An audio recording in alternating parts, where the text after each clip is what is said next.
Creed en sus profetas. Domingo 2 de abril 2023. Job 8.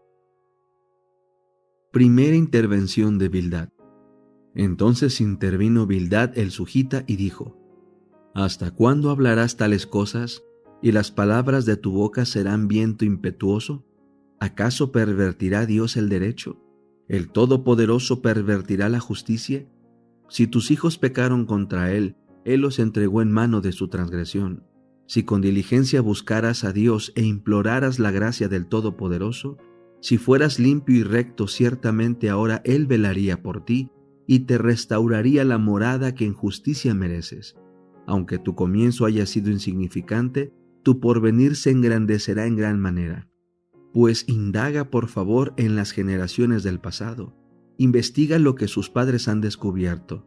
Pues nosotros somos tan solo de ayer y nada sabemos. Nuestros días sobre la tierra son una sombra. ¿No te enseñorearán ellos y te hablarán, y de su corazón sacarán palabras? ¿Crece el papiro donde no hay pantano? ¿Crece el junco sin agua? Y estando aún en su tallo sin ser cortado, se seca antes que toda hierba. Así son las sendas de todos los que se olvidan de Dios, y la esperanza del impío perecerá. El objeto de su confianza es como tul de verano, y aquello en que confía es como tela de araña.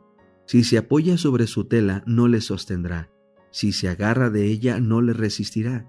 Así es el impío, lleno de savia delante del sol, sus retoños sobresalen del huerto. Sus raíces se entretejen sobre un montón de piedras y vive entre los pedregales. Si lo arrancan de su lugar, éste le niega diciendo: «Nunca te he visto». He aquí, así es el gozo de su camino, y otros brotarán del polvo.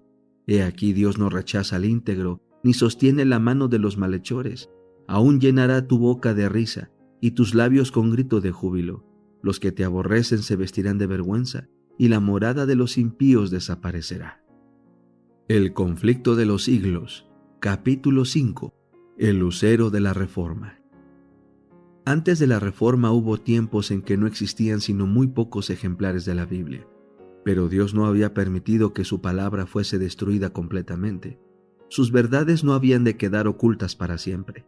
Le era tan fácil quitar las cadenas a las palabras de vida como abrir las puertas de las cárceles y quitar los cerrojos de las puertas de hierro para poner en libertad a sus siervos. En los diferentes países de Europa, hubo hombres que se sintieron impulsados por el Espíritu de Dios a buscar la verdad como un tesoro escondido, y que siendo guiados providencialmente hacia las Santas Escrituras, estudiaron las sagradas páginas con el más profundo interés. Deseaban adquirir la luz a cualquier costo. Aunque no lo veían todo con claridad, pudieron discernir muchas verdades que hacía tiempo yacían sepultadas. Iban como mensajeros enviados del cielo, rompiendo las ligaduras del error y la superstición, y exhortando a los que por tanto tiempo habían permanecido esclavos a que se levantaran y afirmaran su libertad. Salvo entre los valdenses, la palabra de Dios había quedado encerrada dentro de los límites de idiomas conocidos, tan solo por la gente instruida. Pero llegó el tiempo en que las sagradas escrituras iban a ser traducidas y entregadas a gentes de diversas tierras en su propio idioma. Había ya pasado la oscura medianoche para el mundo, fenecían las horas de tinieblas y en muchas partes aparecían señales del alba que estaba por rayar. En el siglo XIV salió en Inglaterra el lucero de la Reforma, Juan Wycliffe, que fue el heraldo de la Reforma no solo para Inglaterra, sino para toda la cristiandad. La gran protesta que contra Roma le fue dado lanzar no iba a ser nunca acallada, porque inició la lucha que iba a dar por resultado la emancipación de los individuos, las iglesias y las naciones. Recibió Wycliffe una educación liberal y para él era el amor de Jehová el principio de la sabiduría. Se distinguió en el colegio por su ferviente piedad, a la vez que por su talento notable y su profunda erudición. En su sed de saber, trató de conocer todos los ramos de la ciencia, se educó en la filosofía escolástica, en los cánones de la Iglesia y el derecho civil, especialmente en el de su país. En sus trabajos posteriores le fue muy provechosa esta temprana enseñanza. Debido a su completo conocimiento de la filosofía especulativa de su tiempo, pudo exponer los errores de ella y el estudio de las leyes civiles y eclesiásticas le preparó para tomar parte en la gran lucha por la libertad civil y religiosa. A la vez que podía manejar las armas que encontraba en la palabra de Dios, había adquirido la disciplina intelectual de las escuelas y comprendía la táctica de los hombres de escuela. El poder de su genio y sus conocimientos extensos y profundos le granjearon el respeto de amigos y enemigos.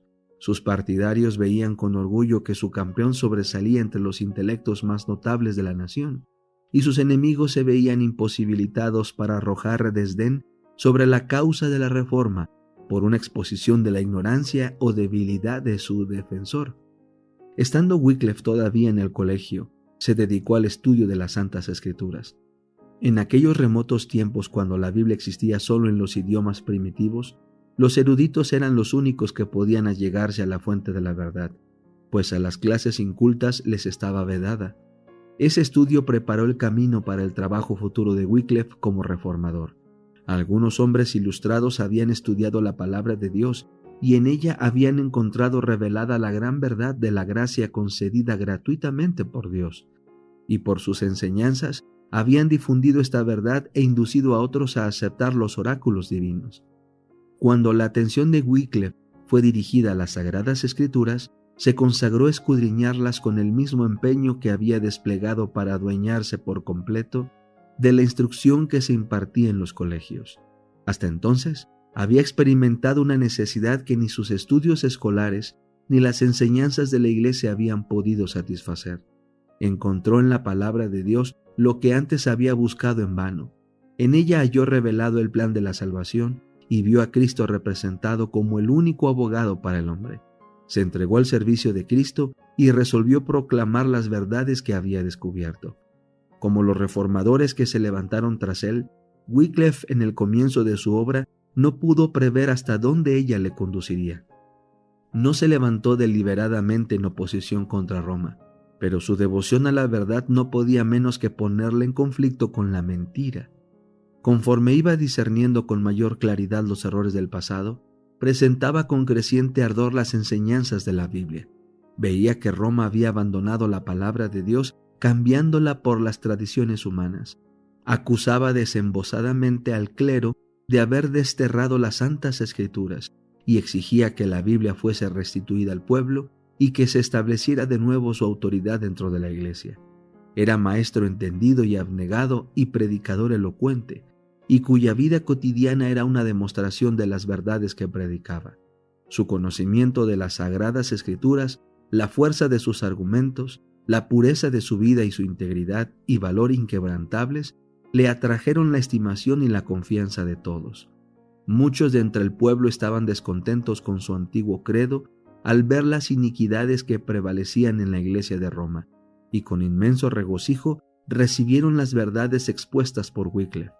Pero los caudillos papales se llenaron de ira al observar que el reformador estaba adquiriendo influencia superior a la de ellos.